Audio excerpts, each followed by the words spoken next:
par des drones ukrainiens. Cette vidéo a été prise depuis la caméra d'un engin volant. Sous ces colonnes de fumée, un avion de transport, plusieurs bombardiers sont endommagés. L'aérodrome de Belaya est tellement beau maintenant. Aviation stratégique ennemie. Hier, série d'attaques spectaculaires menées par les forces ukrainiennes.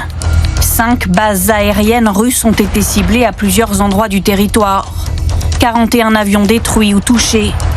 Humiliation pour l'aviation russe. L'armée ukrainienne n'avait jamais frappé aussi loin du front. Comme ici, au fin fond de la Sibérie, à 4600 km du territoire ukrainien. Le gouverneur de la région cherche à rassurer sa population.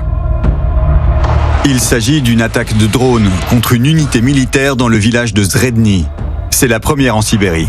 L'essentiel est de ne pas paniquer. La vie et la santé des civils ne sont pas menacées. Une opération appelée Toile d'araignée, préparée depuis 1 an et demi par le chef du service de la sécurité de l'Ukraine. Les drones impliqués dans les attaques ont été introduits clandestinement en Russie.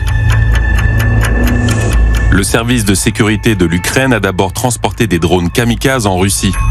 Cachées dans des caisses placées sur des camions, au moment opportun, elles se sont ouvertes et les drones ont décollé pour frapper les bombardiers russes. Un mode opératoire sophistiqué, l'Ukraine a démontré hier sa capacité à frapper loin.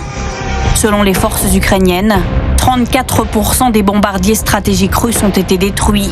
7 milliards de dollars de dégâts. Le président ukrainien savoure. Une opération brillante a été menée.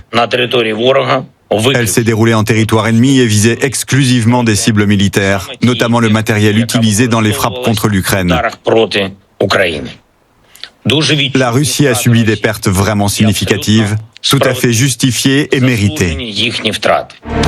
Même les blogueurs militaires russes pro-Kremlin reconnaissent un jour noir pour l'aviation russe et le succès général évident des services spéciaux ukrainiens.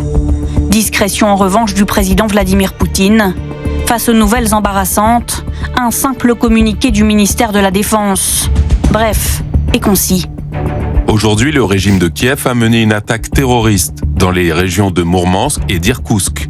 Plusieurs avions ont pris feu à la suite de l'utilisation de drones FPV lancés depuis une zone située à proximité des aérodromes.